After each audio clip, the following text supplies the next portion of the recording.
तो आज हमारे पॉलिटिकल साइंस का मैराथन क्लास 1 है। इसके बाद मैं आपके सामने लेकर आऊंगा मैराथन क्लास 2। तो फाइनली आज हम लोग मैराथन क्लास 1 के माध्यम से सारा वो क्वेश्चन देखने वाले हैं जो हमारे पेपर में यानी 1 मार्च को छपने वाला है। तो मेरे भाई शुरू से लेकर अंत तक देखेंगे और जितने ज्यादा हो सके आप लोग अपने दोस्तों को शेयर करें ताकि वो भी हमारे एप्लीकेशन को ज्वाइन करके हमारे साथ मैराथन क्लास को कर करके अपनी तैयारियों को बेहतर बना सके। तो आइए मेरे भाई, पहला क्वेश्चन आपके स्क्रीन पे है। बताइएगा दूसरी दुनिया का संबंध किन देशों के साथ है? आपसे पूछा गया जो दूसरी दुनिया है इनका संबंध कौन से देशों के साथ है? तो बताएंगे सर कम्युनिस्ट देशों के साथ। याद रखना है दूसरी दुनिया का संबंध किनके साथ है मेरे भाई? तो बताएंगे सर कम्युनिस्ट सरकार के साथ। यानी ऑप्शन नंबर हमारा बिल्कुल सही उत्तर हो जाएगी सर क्या? डी इसका सही उत्तर हो जाएगा। अगला है सर कि बोल्शेविक क्रांति कहाँ हुई थी? देखिए मेरे भाई, आपसे पूछा गया जो हमारा बोल्शेविक क्रांति है वो कहाँ पे हुआ था? तो बताएंगे सर बोल्शेविक क्रांति हमारा रूस में हुई थी। बोल्शेविक क्रांति कहाँ पे हुई थी मेरे शेर सर? नहीं हो तो बताएंगे सर बोल्शेविक क्रांति रूस में हुआ था। अब एक क्वेश्चन आता है मेरे भाई कि बोल्शेविक क्रांति आखिर कब हुआ है? क्वेश्चन आता है कि हमारा बोल्शेविक क्रांति आखिर कब होता है? तो बताएंगे सर बोल्शेविक क्रांति होते है हमारा 1917 को। कब होती है मेरे भाई बोल्शेविक क्रांति? कब होती है? 1917 को हमारा बोल्शेविक क्रांति होती है। अगला प्रश्न पे आते हैं सर, बोल्शेविक क्रांति का नेतृत्व किसने किया था? क्वेश्चन नंबर 5 पलट गया मेरे भाई। बोल्शेविक क्रांति का नेतृत्व किसने किया था? तो लेनिन ने किया था। किसने किया था? तो बताएंगे सर बोल्शेविक क्रांति का जो नेतृत्व किए थे वो किसने किया था? हमारा लेनिन ने। किसने किया था मेरे शेर सुनियो? तो बताएंगे सर लेनिन ने किया था। किसने? लेनिन ने। ठीक है। और कब हुआ था? 1917 में। कहाँ हुई थी? तो बताएंगे सर रूस में। याद रखना ये सारे चीज को एकदम एक एक करके नोट डाउन करते रहिएगा। 1917 में रूस में समाजवादी राज्य की स्थापना किसने किया था? हम सभी को पता है मेरे भाई कि 1917 में हमारे रूस में समाजवादी पार्टी का स्थापना हुआ था। वो करने वाला कौन था? हमारा लेनिन था। कौन था? लेनिन था। हर एक क्वेश्चन को करवाऊंगा, थोड़ा सा वेट कीजिएगा। सोवियत संघ साम्राज्यवादी गणराज्य की स्थापना कब हुई थी? तो मेरे दोस्तों ये स्थापना कब किया गया था? तो 1917 में। कब किया गया था मेरे भाई? तो बताएंगे सर 1917 में किया गया था। अगला प्रश्न पे आते हैं सर, क्वेश्चन नंबर नेक्स्ट पे आते हैं।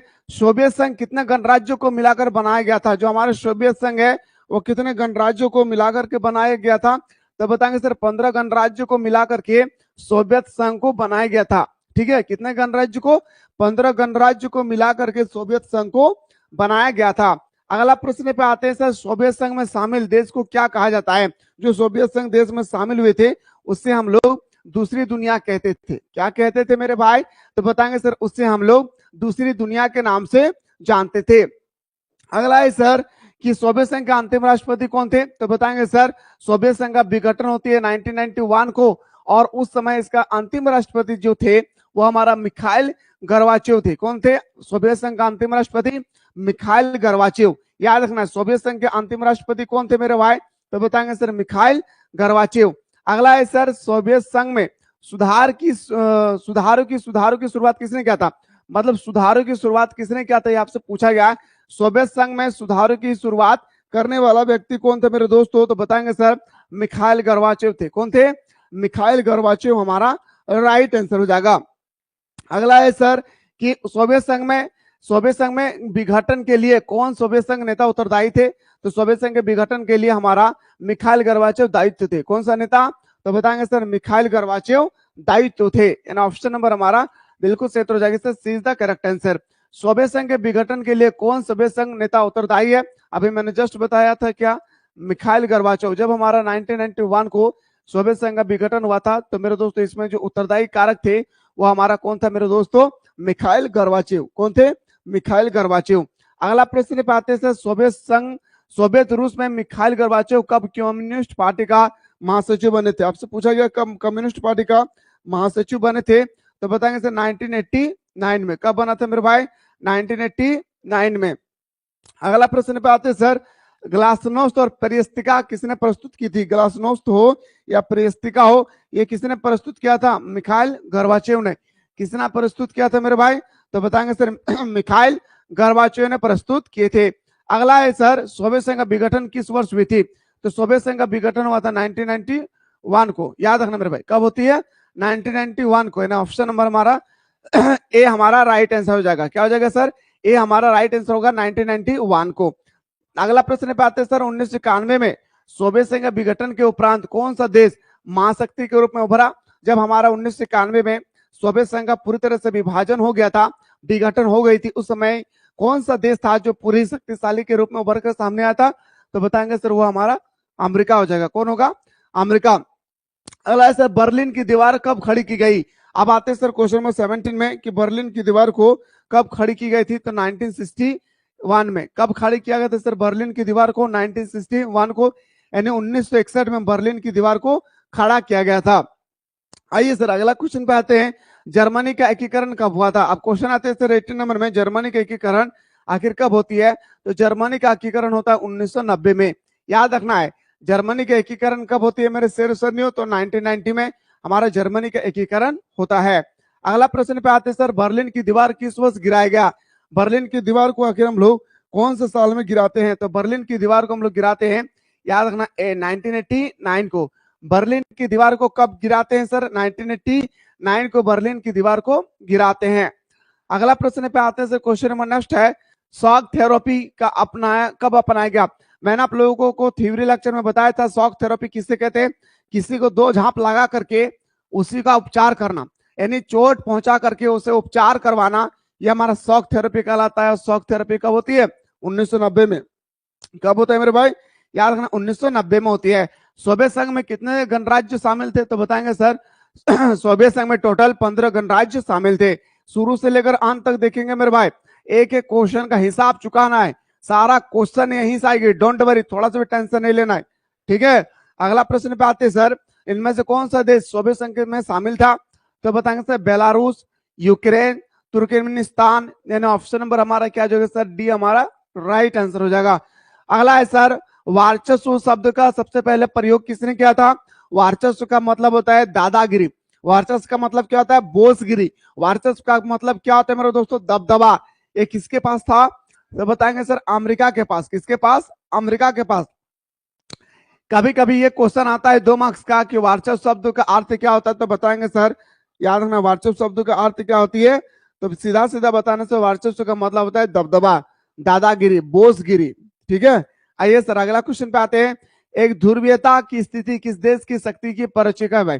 एक ध्रुवीयता हम सभी को पता है सर, एक ध्रुवीयता जैसे पूछा जाएगा तो आंख बंद करके 23 में बताना है मेरे भाई कि हमारा अमेरिका होगा। एक ध्रुवी का मतलब एक विश्व। देखिए दूसरी दुनिया, पहली दुनिया का आशय कौन से देश से है? तो अमेरिका। पहली दुनिया का आशय कौन सा देश से है? तो अमेरिका। दूसरी दुनिया से कौन से देश का आशय है? तो बताएंगे रूस, ठीक है। आइए सर अगला क्वेश्चन पे आते हैं, क्वेश्चन नंबर से सोवियत संघ के विघटन के बाद कौन सा देश एक महाशक्ति के रूप में उभरा? तो बताएंगे सर अमेरिका। जब सोवियत संघ का पूरी तरह से विघटन हो गई थी उस समय एक देश था अमेरिका जो सबसे शक्तिशाली बनकर उभर कर सामने आया था। अगला है अमेरिका वर्चस्व का क्या कारण है? अमेरिका के पास आखिर अमेरिका अपने आप को दबदबा क्यों दिखाते दूसरे देशों के पास? अमेरिका का पास बोसगिरी को समझते हैं अपने आप को, क्यों? क्योंकि उसके पास बहुत सारा सैन्य है भाई, उसके पास बहुत सारे सैनिक है, उसकी ढांचागत शक्तियां हैं भाई, उसकी सांस्कृतिक शक्तियां हैं। मैंने ऑप्शन नंबर हमारा क्या हो जाएगी? डी हमारा सही उत्तर हो जाएगा। किस अमेरिकी राष्ट्रपति ने नई विश्व व्यवस्था की चित्रण प्रस्तुत किया था? नई विश्व व्यवस्था की चित्रण प्रस्तुत करने वाले कौन था? George Bush. कौन थे मेरे भाई? नए चित्र प्रस्तुत करने वाला वह राष्ट्रपति कौन था अमेरिका का? तो जॉर्ज बुश हमारा राइट आंसर हो जाएगा। क्या होगा मेरे भाई? जॉर्ज बुश हमारा राइट आंसर हो जाएगा। अगला क्वेश्चन पे आते हैं, संयुक्त राज्य अमेरिका के वर्तमान राष्ट्रपति कौन है भाई? ये हम सभी को पता है मेरे भाई, ट्रंप जी है, डोनाल्ड ट्रंप है ना, डोनाल्ड ट्रंप है भाई। आइए सर अगला क्वेश्चन पे आते हैं, कुवैत पर किस राज्य ने अवैध कब्जा कर लिया था? मैंने आप लोगों को बताया था कि 1990 के दशक में इराक ने अवैध रूप से कब्जा कर लिया था, और जब मेरे दोस्तों हमारे यूएनओ ने मोर्चा खोला और जा करके कहा अरे अमेरिका सुनो ना, इराक ने कुवैत पर अवैध रूप से कब्जा करके रखा है, तो इनको जैसे ही परमिशन मिलता है हमारे अमेरिका को मेरे दोस्तों, वो 6,60,000 सैनिक के साथ जाते हैं और इराक को पूरी तरह से नष्ट नाबूद कर देते हैं। इसी युद्ध को हम लोग बोलते हैं प्रथम खाड़ी युद्ध, इसी युद्ध को बोलते हैं ऑपरेशन डेजर्ट स्टॉर्म, इसी युद्ध को बोलते हैं कंप्यूटर युद्ध, इसी युद्ध को बोलते हैं वीडियो गेमर युद्ध। 4 नाम से जाना जाता है, इसको अच्छी तरह से याद रखिएगा। अगला है सर, कुवैत को किस देश ने के अवैध चंगुल से मुक्त कराया गया? तो बताएंगे सर इराक से। किससे? इराक से मुक्त कराया गया था। अगला प्रश्न पे आते हैं सर, सद्दाम हुसैन किस देश के शासक थे? तो सद्दाम हुसैन जो मेरे दोस्तों खतरनाक शासक थे भाई। सद्दाम हुसैन जो थे वो हमारे इराक के शासक थे भाई। क्या? इराक के थे। कहाँ के मेरे दोस्तों? तो चिल्ला चिल्ला के बताएंगे सर कहाँ के थे? इराक के। ठीक है, भूलना नहीं है। एक एक क्वेश्चन का मेरे दोस्तों चैप्टर वाइज लेकर आए हो ताकि आप लोगों को कोई दिक्कत ना होने दूंगा। ठीक है, अगला, अमेरिका के वर्ल्ड ट्रेड सेंटर पर आतंकवादी हमला कब हुआ था? अमेरिका के वर्ल्ड ट्रेड पर आतंकवादी हमला आखिर कब हुआ है, ये आपसे यहाँ पे पूछा गया है। तो बताएंगे सर 11 सितंबर 2001 को। कब होती है अमेरिका के वर्ल्ड ट्रेड सेंटर पर आतंकवादी हमला? 11 सितंबर। इसीलिए इसको हम लोग क्या बोलते हैं मेरे भाई? 9/11 बोलते हैं। 9 का मतलब होता है महीना और 11 का मतलब होता है, याद रखिए, तारीख। 9/11 आतंकवादी हमला कहाँ हुआ था? अमेरिका में। याद रखना है मेरे भाई। अगला प्रश्न पे आते सर, सितंबर 2001 में किस आतंकवादी संगठन ने अमेरिका पर हमला किया था? वो कौन आतंकवादी हमला था जिन्होंने अमेरिका पर हमला किए थे? अल कायदा, जो अफगानिस्तान के थे। कहा मेरे भाई? अल कायदा कहाँ का था? अफगानिस्तान का। ठीक है, अगला क्वेश्चन पे आते सर, 9/11 से आप क्या समझते हैं? तो बताएंगे सर 9/11 से समझते हैं अमेरिका में वर्ल्ड ट्रेड सेंटर पर हमला। 1996 में तालिबान ने किस देश में अपना शासन स्थापित किया जिसे 2001 में अमेरिका ने मिटा दिया? तो बताएंगे सर ये मिटाने वाला की जैसी बात आती है तो हमारा क्या हो जाएगा मेरे भाई? ये क्वेश्चन अधूरा है मेरे दोस्तों। अगला क्वेश्चन पे आइए सर, ऑपरेशन इंड्यूरिंग फ्रीडम निम्नलिखित में से किस देश द्वारा चलाया गया था? ऑपरेशन इंड्यूरिंग फ्रीडम ये चलाया गया था यूएसए के द्वारा। किसके द्वारा? अमेरिका के द्वारा चलाया गया था। किसके द्वारा मेरे भाई? अमेरिका के द्वारा चलाए गए थे। ठीक है, और ये अभी हमारा मैराथन क्लास 1 है, 2 भी देखने के लिए तैयार रहिएगा। अगला सर, ऑपरेशन इनफाइनाइट की रीच निम्नलिखित में से किससे संबंधित है? तो बताएंगे सर, याद रखिएगा, अल कायदा से। किससे? अल कायदा से। क्या हो जाएगा सर? अल कायदा। यानी ऑप्शन नंबर हमारा ए इसका सही उत्तर हो जाएगी। ऑपरेशन डेजर्ट स्टॉर्म कब हुआ था? 1990 में। किससे संबंधित है? तो बताएंगे सर प्रथम खाड़ी युद्ध से। प्रथम खाड़ी युद्ध कब होती है? 1990 में। वीडियो गेमर युद्ध कब होता है? 1990 में। कंप्यूटर युद्ध कब होता है? 1990 में। इन सारे क्वेश्चनों को आप लोग एकदम कंठस्थ कर लीजिएगा, पेपर में आप लोगों का ऐसे ही टपकेगी। अगला प्रश्न पे आते सर, निम्नलिखित में से किसे वीडियो गेमर युद्ध या कंप्यूटर युद्ध कहा जाता है? तो बताएंगे सर, यहाँ पे तो मेरे दोस्तों एक ऑप्शन दिया ही नहीं भाई, है ना। प्रथम खाड़ी युद्ध को क्या हो जाएगा मेरे भाई? प्रथम खाड़ी युद्ध को हम लोग वीडियो गेमर युद्ध या हम लोग कंप्यूटर युद्ध के नाम से जानते हैं। याद रखना है, प्रथम खाड़ी युद्ध को हम लोग क्या जानते हैं भाई? वीडियो गेमर युद्ध या तो हम लोग प्रथम खाड़ी युद्ध के नाम से जानते हैं। अगला है सर, किस देश ने 2003 में संयुक्त राष्ट्र संघ की अपेक्षा करके इराक पर आक्रमण कर दिया? तो बताएंगे सर ये इराक पर आक्रमण किसने किया था? हम सभी को पता है कि जैसे परमिशन मिला अमेरिका ने 6,60,000 सैनिक के साथ जाकर भुजिया बना दिया भाई। अगला से, विश्व का कौन सा राष्ट्र अपने बजट का एक बड़ा हिस्सा रक्षा, अनुसंधान और विकास के मद में खर्च करता है? मेरे भाई इस क्वेश्चन का कहने का मकसद ये है, वो दुनिया का कौन सा देश है जो अपने सबसे ज्यादा बजट का हिस्सा किस पर खर्च करती है? तो बताएंगे सर सैनिक पे। किस पर? सैनिक पे, सोल्जर पर, जिससे लड़ाई होती है ना भाई। और भारत किस पर खर्च करता है मेरे भाई? नेता लोगों के पास। हाँ, इसलिए भारत जीवन में कभी आगे नहीं बढ़ सकता जब तक भारत का सोच नहीं बदलेगा भाई। ठीक है, तो बताएंगे सर अमेरिका एक ऐसा देश है जिन्होंने सबसे ज्यादा अपने मिलिट्री, अपने बजट के हिस्से का सबसे ज्यादा खर्चा कहां पे करते हैं? मिलिट्री के ऊपर, यानी आर्मी के ऊपर। विश्व का इंटरनेट की सुविधा किस किस देश की देन है? तो बताएंगे सर हमारा अमेरिका। याद रखना, अमेरिका नहीं पूरी दुनिया को मेरे दोस्त इंटरनेट की सुविधा दिया है, लेकिन भारत में कब सुविधा दिया है? 1998 में। अगला है सर, दक्षिण एशिया देशों में सबसे बड़ा देश कौन सा है? क्वेश्चन नंबर 12 पूछा गया है कि दक्षिण एशिया में सबसे बड़ा देश कौन सा है मेरे दोस्तों? तो बताएंगे सर भारत। क्या हो जाएगी सर? भारत हमारा राइट आंसर हो जाएगा। क्या होगा? भारत हमारा राइट आंसर हो जाएगी। दक्षिण एशिया देश में सैनिक शासन सबसे पहले किस देश में स्थापित हुआ था? सैनिक शासन। तो बताएंगे सर हमारा पाकिस्तान में सबसे ज्यादा सैनिक शासन स्थापित हुए थे। किसमें? पाकिस्तान में। ठीक है, अगला प्रश्न पे आते हैं सर, दक्षिण एशिया में कौन सा धर्म सापेक्ष देश है? मतलब वो कौन सा देश है जो सापेक्ष देश है अपने धर्म के प्रति? पाकिस्तान, क्योंकि पाकिस्तान में इस्लाम धर्म को बढ़ावा मिलता है। ठीक है, अगला प्रश्न पे आते हैं सर, लिट्टे किस देश का आतंकवादी संगठन है? तो बताएंगे सर लिट्टे एक प्रकार का श्रीलंका का आतंकवादी संगठन है। लिट्टे किस देश का आतंकवादी संगठन है? तो बताएंगे सर लिट्टे हमारा श्रीलंका का आतंकवादी संगठन है। अगला है सर, दक्षिण एशियाई देशों में सैनिक शासन सबसे पहले किस देश में स्थापित हुआ था? दक्षिण एशिया में सैनिक शासन सबसे पहले किस देश में स्थापित हुआ था? पाकिस्तान में। कहां पे मेरे भाई? सैनिक शासन की जैसे बात आए, आंखें बंद करके पाकिस्तान लगा देना है। हाँ, आंखें बंद करके क्या लगा देना है मेरे दोस्तों? पाकिस्तान लगा देना है। अगला क्वेश्चन पाइए सर, ताशकंद समझौता कब हुई थी? क्वेश्चन नंबर आपसे पूछा गया मेरे भाई कि ताशकंद समझौता कब हुई थी? तो ताशकंद समझौता 1966 को हुआ था, जिसमें बांस सेवा का भी प्रावधान किया गया था। भारत और पाकिस्तान के बीच में एक बांस सेवा भी चालू किया गया था। याद रखना है मेरे भाई, ऑप्शन नंबर 10 जनवरी 1966 को। ठीक है, अगला क्वेश्चन पाइए सर, ताशकंद किस देश की राजधानी है? तो बताएंगे सर, उज्बेकिस्तान की राजधानी कहां पे है? ताशकंद है। उज्बेकिस्तान की राजधानी कहां है मेरे भाई? ताशकंद है। याद रखना, उज्बेकिस्तान की राजधानी कहां है मेरे दोस्तों? ताशकंद है। आइए सर अगला क्वेश्चन पे आते हैं। क्वेश्चन नंबर नेक्स्ट है, 1972 में का शिमला समझौता किन दो देशों के बीच में हुआ था? तो 1972 में शिमला समझौता भारत और पाकिस्तान के बीच में हुआ था। शिमला समझौता किन दो देशों के बीच में हुआ था मेरे दोस्तों? तो बताएंगे सर, भारत और पाकिस्तान के बीच में। एक क्वेश्चन और आती है सर कि शिमला समझौता, पूरा डेट याद रखिएगा, पूरा डेट याद रखिएगा, और उस समय भारत के प्रधानमंत्री कौन थे ये सब भी याद रखना है। तो शिमला समझौता पर 3 जुलाई 1972 में 1972 को किसके द्वारा हस्ताक्षर किया गया था? तो बताएंगे सर, जुल्फिकर अली भुट्टो और भारत के प्रधानमंत्री इंदिरा गांधी।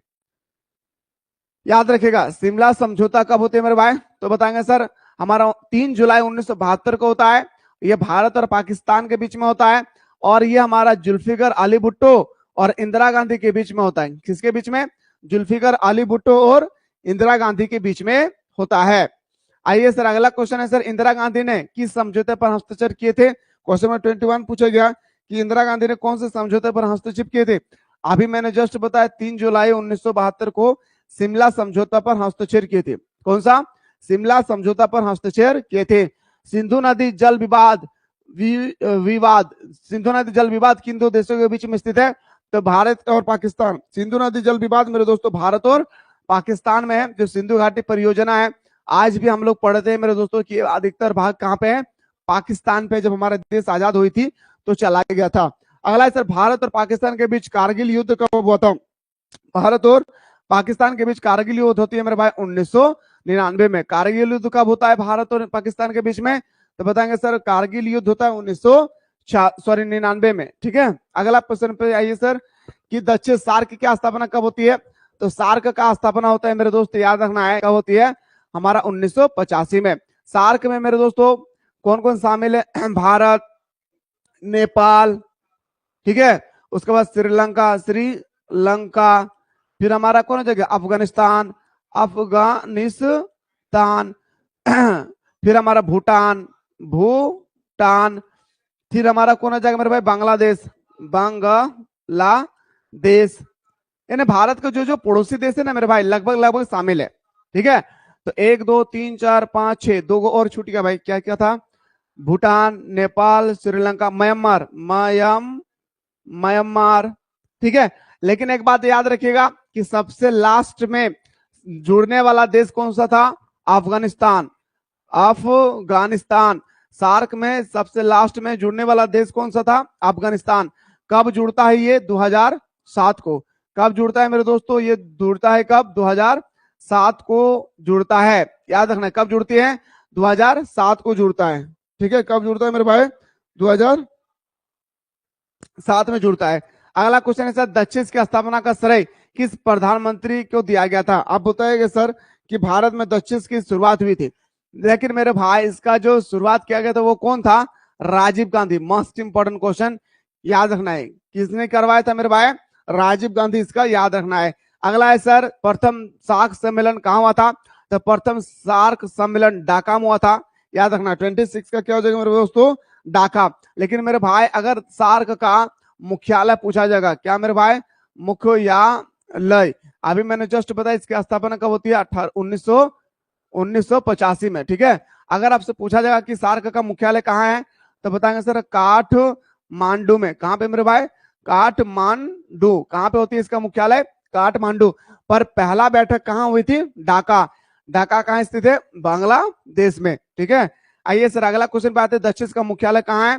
अभी मैंने जस्ट बताया कहाँ पे मेरे भाई? काठमांडू। नेक्स्ट क्वेश्चन पे आते सर, दक्षिण के गठन के समय इसकी सदस्य संख्या कितनी थी? जब हमारे दक्षिण का गठन हो रहा था उस समय इसका सदस्य संख्या कितनी थी मेरे भाई? 7। ठीक है, लेकिन एक देश और जोड़ दिया गया 2007 में, वो देश का नाम था अफगानिस्तान। ठीक है, चलिए सर अगला क्वेश्चन पे आते हैं। अभी दक्षिण में कुल कितना देश शामिल है? अभी दक्षिण में कुल कितना है? 8 देश शामिल है। किनको शामिल किया गया तो 2007 में? तो अफगानिस्तान को शामिल किए गए थे। अगला ऐसा निम्नलिखित में से कौन सा देश दक्षिण का देश है भाई? इसमें से आपको बताना है कि कौन दक्षिण का देश है। तो बताएंगे सर मालदीव। मालदीव क्या है मेरे भाई? दक्षिण का देश है। याद रखना क्या हो जाएगा? मालदीव हमारे दक्षिण का क्या है मेरे भाई? देश है। ठीक है,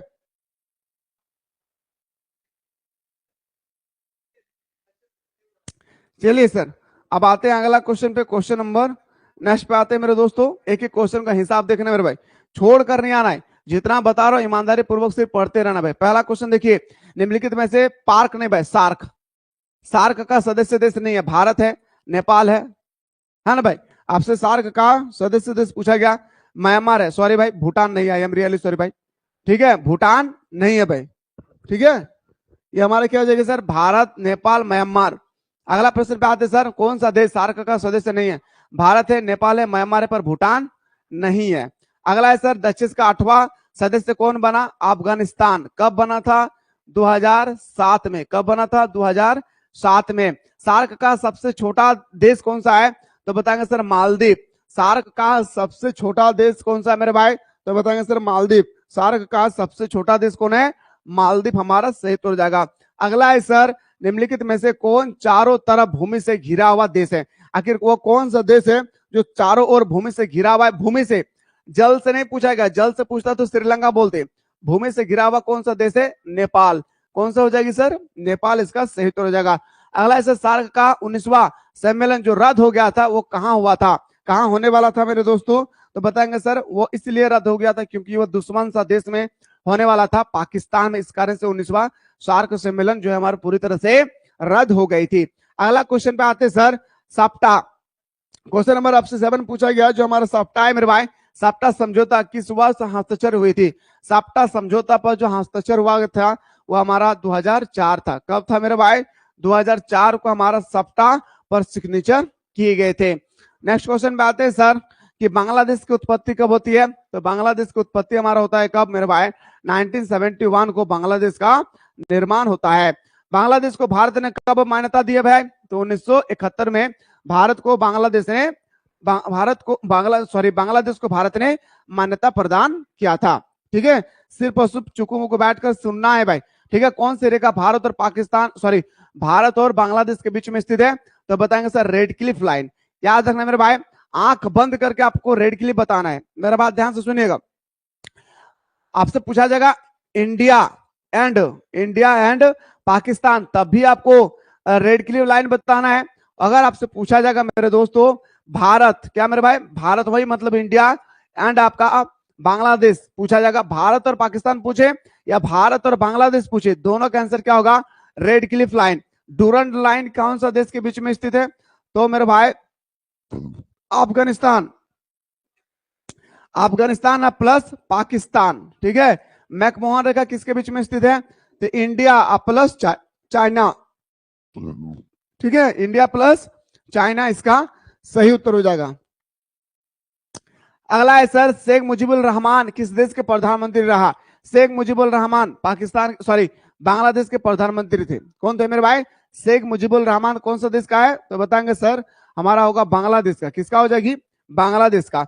नेक्स्ट क्वेश्चन पे आते हैं सर, फरक्का समझौता किन दो देशों के बीच में होता है? तो फरक्का समझौता भारत और, याद रखना, भारत और बांग्लादेश के बीच में होता है हमारा फरक्का समझौता। एक एक क्वेश्चन का हिसाब चुकाना मेरे दोस्तों। ठीक है, छोड़कर आना नहीं है। अगला है सर, संयुक्त राष्ट्र संघ की स्थापना कब होती है? 1945 में। पूरा डेट याद रखिएगा, पूरा डेट। कुछ कुछ क्वेश्चन बता रहे हैं इसके बारे में, सुन लीजिए भाई। अगर आपसे पूछा जाएगा सबसे पहले स्थापना, यूएनओ के बारे में बात कर रहा हूं भाई, याद रखना, यूएनओ यूनाइटेड नेशन ऑर्गेनाइजेशन। स्थापना पूछा जाएगा तो बताएंगे सर 24 अक्टूबर 1945 को। स्थापना के समय कितने देश थे? स्थापना के समय कितने देश थे? समय, देश की संख्या पूछा जाएगा तो बताएंगे सर 51। क्या भारत इस समय शामिल था? तो बोलेंगे सर भारत इस समय बिल्कुल हाँ शामिल था। देखिए तीसरा क्वेश्चन आपसे पूछा जाएगा कि बताइए इसमें कितना अंग होती है? यूएनओ का कितना अंग होता है? तो टोटल बोलेंगे सर 6 अंग होती है। 4 नंबर में याद रखिएगा यूएनओ का मुख्यालय, मुख्यालय अगर आपसे पूछा जाएगा कि मुख्यालय कहाँ है तो न्यूयॉर्क में। कहाँ मेरे भाई? न्यूयॉर्क में। कहाँ पे इसका मुख्यालय है? न्यूयॉर्क में। पांचवा में आपसे अगर पूछा जाएगा कि बताइए जब हमारे देश का सॉरी अभी वर्तमान समय में वर्तमान समय में कौन मेरे दोस्तों कितना देश शामिल है? तो 193 देश शामिल है। कितना मेरे भाई? 193 देश शामिल है। 193 देश, कितना देश? 193 देश। तो लास्ट में जुड़ने वाला देश कौन से? दक्षिण सूडान। सूडान याद रखने का मेरा भाई, दक्षिण सूडान। ठीक है, ठीक है। एक क्वेश्चन आता है कि यूएनओ का अंतिम देश कौन सा है? तो आप लोगों को बताना है मेरे दोस्तों दक्षिण सूडान। लेकिन एक क्वेश्चन आता है ना भाई, याद रखना है इसकी आखिर कब ये लास्ट में कब जुड़ा है? तो याद रखिएगा 2011 में। कभी कभी ये क्वेश्चन पूछ लिया जाता है मेरे दोस्तों 2011 में। जितना क्वेश्चन लिखा रहा हूँ सारा क्वेश्चन को कंप्लीटली देखिए भाई। सबसे पहले बताना है इसका स्थापना 24 अक्टूबर 1945 को बताना है। ये मैं इसलिए बता दे रहा हूं मेरे भाई क्योंकि यहां से क्वेश्चन टपकेगा। जब देश का गठन हो रही थी उस समय कितना देश था? 51। अंग कितना है? 6। मुख्यालय कितना है मेरे भाई? तो बताएंगे सर मुख्यालय न्यूयॉर्क में है। वर्तमान समय में देशों की संख्या कितनी है? 193। लास्ट देश कौन है? दक्षिण सूडान।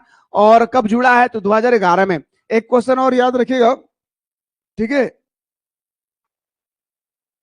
एंटोनी गुटेरस वर्तमान समय महासचिव कौन है? वर्तमान मान समय में महासचिव कौन है? महासचिव कौन है भाई? एंटोनी गुटेरस। एंटोनी गुटेरस याद रखना है, एंटोनी गुटेरस। इतना सारा चीज को मेरे दोस्तों आप लोगों को पहले से ही पता होनी चाहिए, याद रखना है। इतना में ही आपको पहले से मेरे दोस्तों पता होना चाहिए। मैं फिर से कह रहा हूं कि क्वेश्चन कैसे भी आए छोड़कर नहीं आना है, ठीक है? छोड़कर नहीं आना, क्वेश्चन कैसा भी रहे मेरे दोस्त, छोड़कर एक भी प्रश्न को आना नहीं है भाई। आइए सर अब अगला क्वेश्चन में बढ़ते हैं। संयुक्त राष्ट्र संघ की स्थापना कब हुई थी? अभी मैंने जस्ट बताया 24 अक्टूबर 1945 को हमारा यूएनओ का गठन हुआ। यूएनओ में संयुक्त राष्ट्र संघ की स्थापना उसका मौलिक सदस्य में कौन था? जब हमारे यूएनओ का स्थापना हुई थी 1945 में, उस समय कौन सा देश शामिल था पहले से ही? तो बताएंगे सर भारत, याद रखना है। अगला है सर संयुक्त राष्ट्र संघ के कितने अंग होते हैं? तो संयुक्त राष्ट्र संघ के 6 अंग होता है, ठीक है। अगला प्रश्न पे आता है सर किसकी सिफारिश पर संयुक्त राष्ट्र संघ की महासभा की महासचिव की नियुक्ति करती है? मोस्ट इंपॉर्टेंट क्वेश्चन है मेरे भाई कि किसी सिफारिश पर, किसकी सिफारिश पर संयुक्त राष्ट्र संघ के महासभा में महासचिव की नियुक्ति की जाती है? ये क्वेश्चन 70 नंबर बहुत इंपॉर्टेंट मेरे भाई। तो बताएंगे सुरक्षा परिषद। याद रखिएगा मेरे दोस्तों सुरक्षा परिषद में, सिक्योरिटी काउंसिल में कितना अंग होती है मेरे भाई? तो 10 15 5 को होता है अस्थाई, 5 को होता है अस्थाई और 10 को होता है अस्थाई। 10 को क्या होता है? अस्थाई। याद रखना है। 5 अस्थाई देश कौन सा है sir? A B C F R. A B से अमेरिका, बी से ब्रिटेन, सी से चाइना, एफ से फ्रांस, आर से रशिया।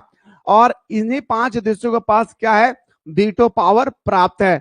इन्हीं 5 देशों के गला बिट के भाई, इन्हीं 5 देशों के पास क्या है मेरे भाई? तो बताएंगे सर इन्हीं 5 देशों के पास है हमारा वीटो पावर। इन्हीं 5 देशों के पास क्या है सर?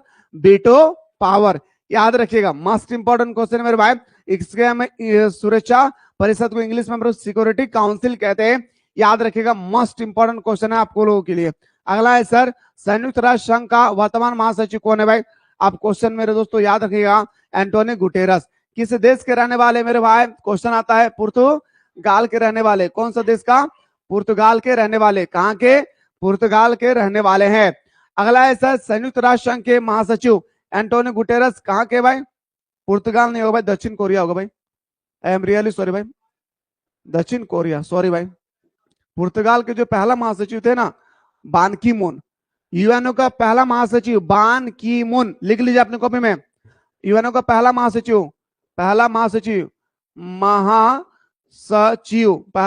कौन था? तो बताएंगे सर बान की मून। बान की मून याद रखना है क्या मेरे भाई? बान की मून याद रखना है। यूएनओ का पहला महासचिव था बान की मून। ये कहां के रहने वाले थे भाई? ये पुर्तगाल के रहने वाले थे। कहां पे? ये था हमारा कहां का? पुर्तगाल के रहने वाले थे। लेकिन अगर आपसे पूछा जाएगा कि वर्तमान में महासचिव कौन है, एंटोनिया गुटेरस, ये किस देश के रहने वाला है? तो दक्षिण कोरिया। सारा क्वेश्चन बता दे रहा हूं। फिर कुछ लड़कियों कह रही थी सर कि आपने होम साइंस में जो बताया वो नहीं आया। कान पकड़ के मेरे दोस्तों खींच खींच के मैंने दिखाया कि जो बताया वही आया, कान पकड़ के दिखाया। आप क्या करते हैं मेरे भाई, सारा लेक्चर को देखकर जाते नहीं है और आधा पढ़ के गाधा बन जाते हैं। इसलिए आप लोग ऐसा काम ना करें भाई, आप लोग आधा पढ़ के गाधा मत बनिएगा। मुझे उम्मीद है कि आप लोग शानदार तरीके से प्रदर्शन करेंगे, मुझे पूरा विश्वास है इस बात का। ठीक है, आइए सर अगला क्वेश्चन नंबर नेक्स्ट है सर, संयुक्त राष्ट्र संघ की सुरक्षा परिषद में कुल कितना सदस्य है? तो 15 गो। ठीक है, 15 गो सदस्य में होता है 10 गो अस्थायी। 10 को क्या होता है मेरे भाई? अस्थायी। और 5 को होता है अस्थायी। और यही 5 देशों के पास पावर होती है क्या भाई? Veto power. क्या होता है मेरे भाई? Veto power. इन्हीं 5 देशों के पास क्या होती है? Veto power. याद रखिएगा, ठीक है। और ट्रिक याद रखिएगा, भूलिएगा नहीं। एबीसी जानते हैं ना? एबीसी, एफ आर, ए से अमेरिका, बी से ब्रिटेन, सी से चाइना, एफ से फ्रांस, आर से रशिया, आपको पता होगा। आइए सर, सुरक्षा परिषद में अस्थायी देशों की संख्या पूछा जाएगा तो बताएंगे सर 5 गो। अगला, भारत में सॉरी सुरक्षा परिषद का अस्थायी सदस्य कितनी है सर? अस्थायी सदस्य पूछा जाएगा तो 10 को बताना है। अस्थायी सदस्य पूछा जाएगा तो कितना हो जाएगा मेरे भाई? 10 को हो जाएगा। अस्थायी सदस्यों की संख्या पूछा जाएगा तो 10 को हो जाएगी। अगला है सर, निम्नलिखित में से कौन सा देश संयुक्त राष्ट्र संघ का सुरक्षा परिषद का नहीं है भाई? कौन सा इनमें से देश है? आपसे ऐसा ही पूछा जाता है क्वेश्चन मेरे भाई कि इनमें से कौन सा देश है जो संयुक्त राष्ट्र संघ का सुरक्षा परिषद का सदस्य देश नहीं है? मैंने अभी ट्रिक बताया था, A B C F R, ये 5 देश शामिल है भाई। ठीक है, तो ब्रिटेन है, चीन है, अमेरिका है, पर जापान, इटली, इजराइल नहीं है। तो बोल सकता हूं कि ऑप्शन नंबर ए हमारा सही उत्तर हो जाएगा। संयुक्त राष्ट्र संघ में वीटो पावर का ये क्वेश्चन मोस्ट इंपोर्टेंट है मेरे दोस्तों। ये क्वेश्चन आप सभी को पहले से पता होना चाहिए कि संयुक्त राष्ट्र संघ में वीटो का प्रयोग सबसे अधिक किस देश ने किया है? देखिए मेरे भाई, ये एक अलग क्वेश्चन है। ठीक है, ये एक अलग क्वेश्चन है और एक क्वेश्चन मेरे दोस्तों, ठीक है। अब ये क्वेश्चन अलग है, सबसे ज्यादा जो इस्तेमाल किया ना मेरे भाई वो हमारा रूस ने किया है। अब 90% स्टूडेंट सोचेंगे सर ये ताकतवर है तो यही किया होगा। नहीं मेरे दोस्त, याद रखिएगा, सबसे ज्यादा अगर वीटो का प्रयोग किया है तो उस देश का नाम है हमारा, क्या बोलेंगे सर?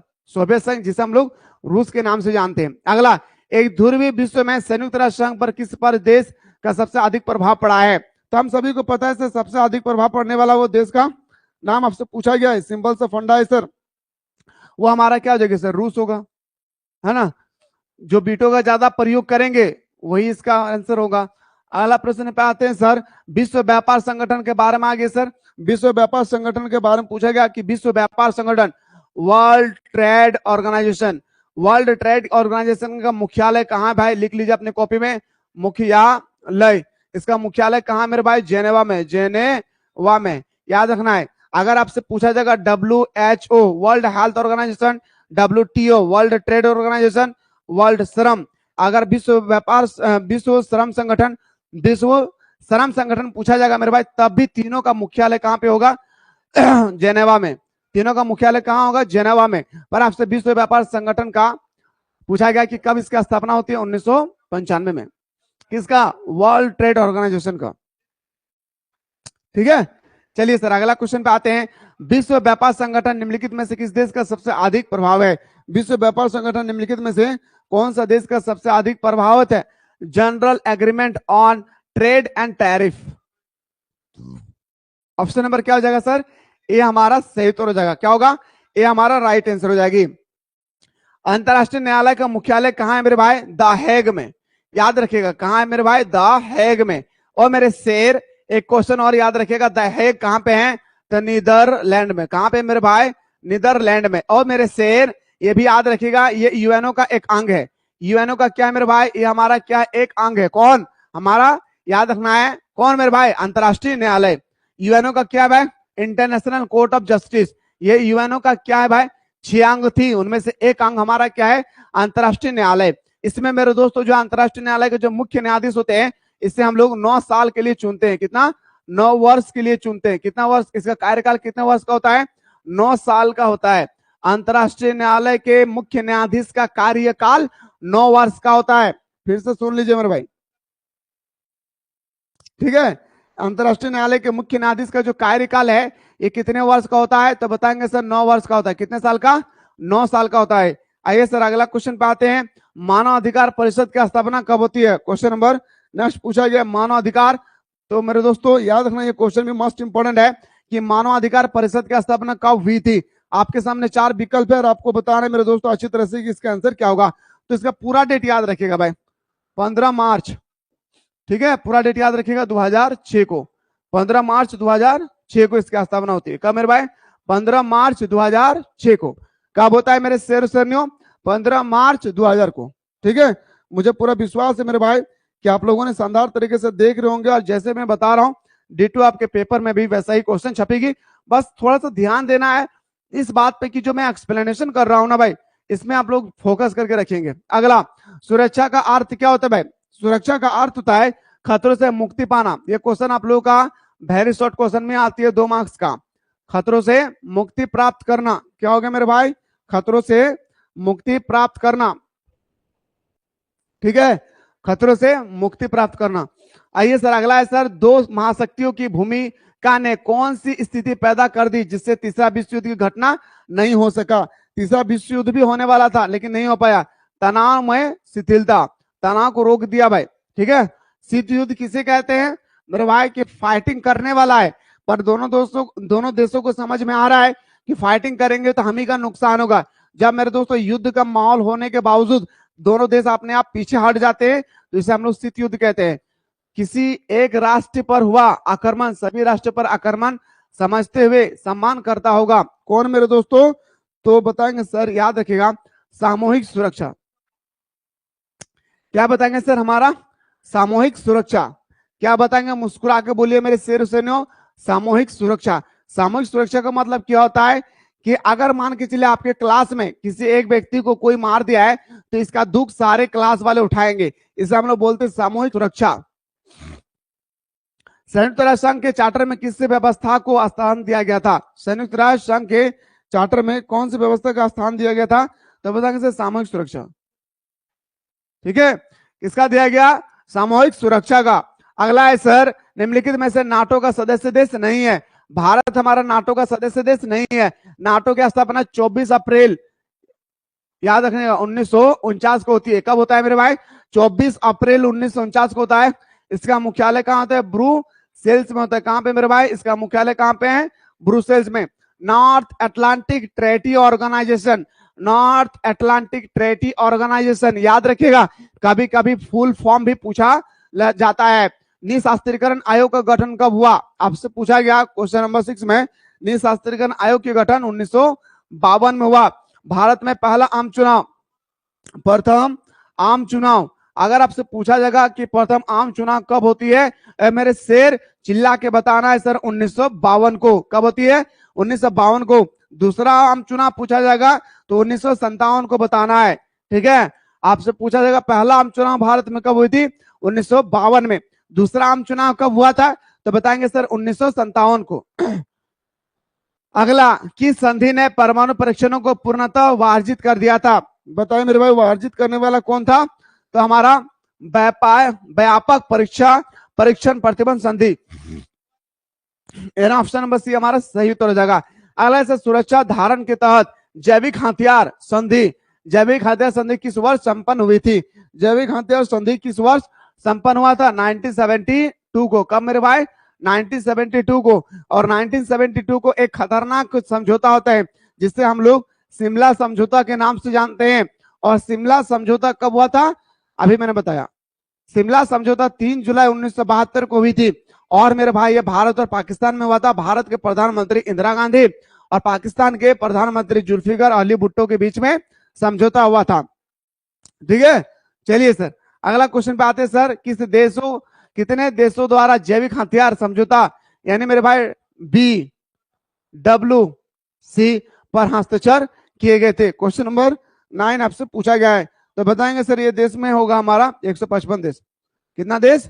155 देश।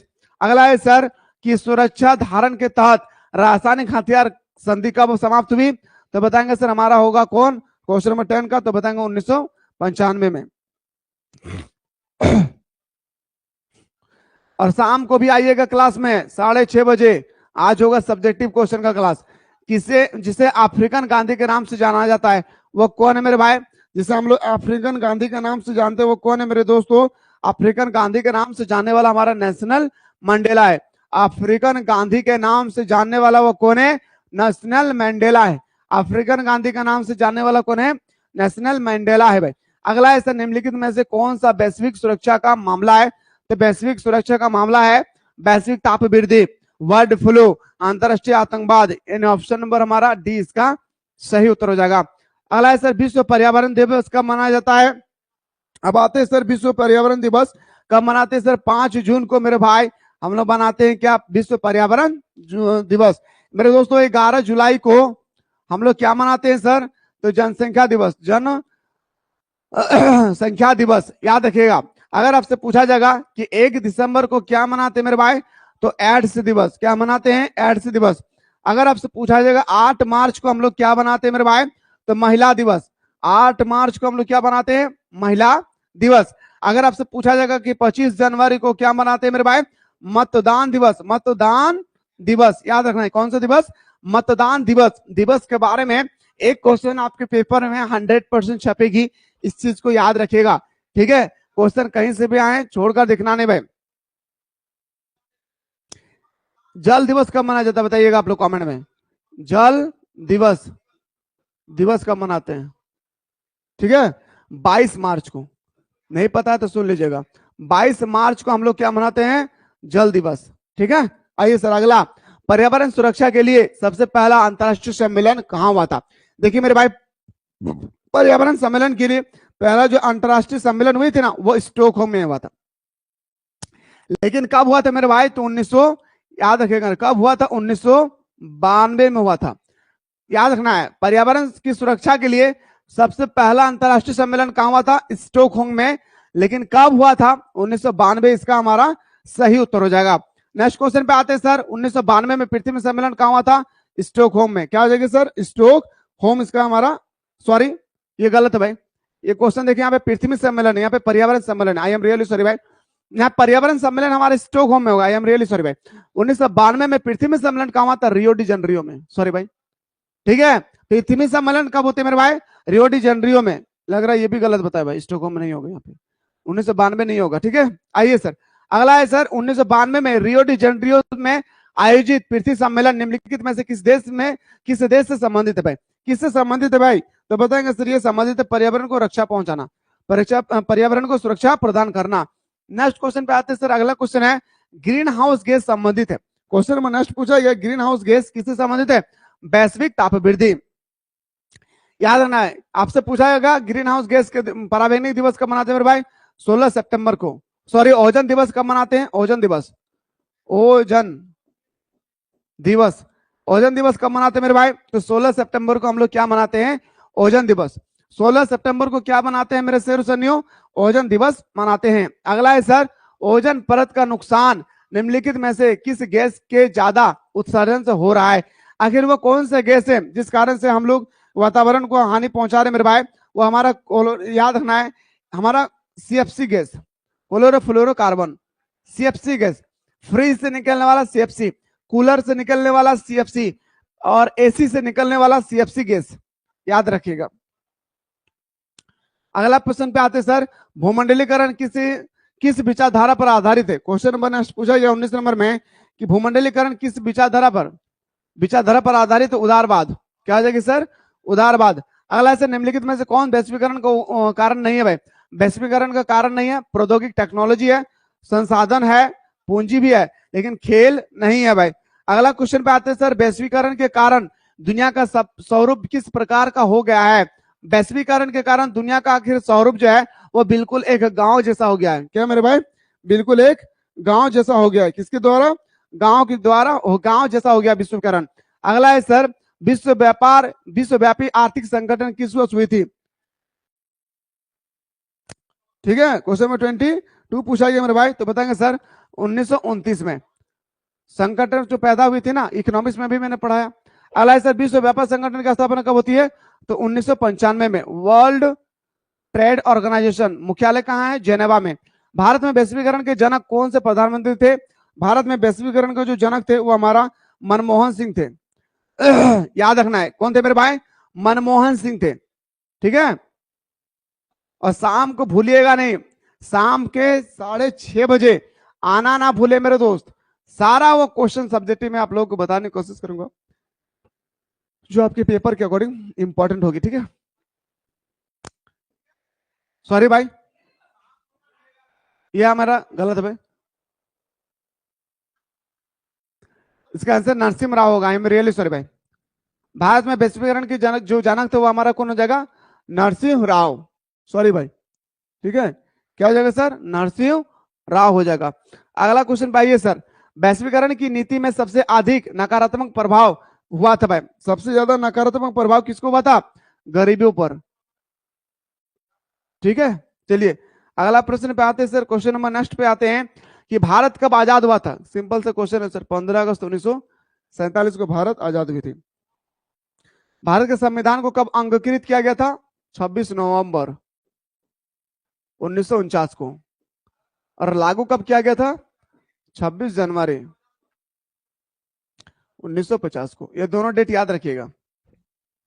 अगला क्वेश्चन पे आते हैं सर, भारत का संविधान कब स्वीकृत किया गया था? ये क्वेश्चन अलग भाई। 1949 में। स्वीकृत पूछे या तो अंगीकृत पूछे। ठीक है, अगला क्वेश्चन आइए सर, भारत के प्रथम राष्ट्रपति कौन थे? डॉक्टर राजेंद्र प्रसाद। अगला क्वेश्चन आते सर, भारत के प्रथम उपराष्ट्रपति कौन थे? बताए मेरे भाई। आप क्वेश्चन आ गया 29 में, भारत के प्रथम उपराष्ट्रपति कौन थे? डॉक्टर राजगोपालाचार्य। प्रधानमंत्री नहीं भाई, उपराष्ट्रपति आपसे पूछा गया। राष्ट्रपति डॉक्टर राजेंद्र प्रसाद, पर उसका उपराष्ट्रपति कौन थे? वाइस प्रेसिडेंट कौन थे मेरे भाई? तो बताएंगे श्री राजगोपालाचार्य।